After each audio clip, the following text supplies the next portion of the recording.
A neznáš ten pocit, když se ráno probudíš a nemůžeš se hnout, máš migrénu.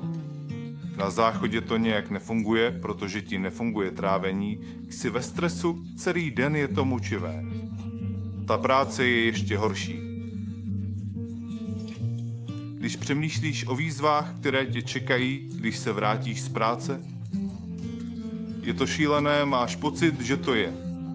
Daň, kterou platíme a nakonec.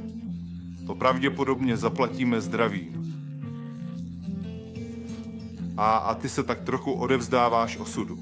A když jsem tak málo četl o tom, čím bych si mohl pomoci, narazil jsem na produkt Big Greens. Zajímavá věc. Po prvních dnech užívání tohoto produktu musím říct, že jsem byl pozitivně překvapen svou počáteční skepsí. Ale trvalo pár dní, než se objevily první výsledky. Cítil jsem to hlavně jako menší nepohodlí ve všech časných ranních hodinách, když jsem se probudil, jako bych spal o 2-3 hodiny denně více. S větším množstvím energie jsem se s těmi každodenními povinnostmi mohl vypořádat snadněji, než bych to dělal jinak, což bylo opravdu zajímavé a velmi uspokojující. Mohu říci, že bych produkt doporučila všem ostatním, čelí podobným výzvám. A ten, kdo vymyslel tento produkt, klobouk dolů. Je těžké najít produkt, který ti skutečně pomůže, a to v tak krátkém čase.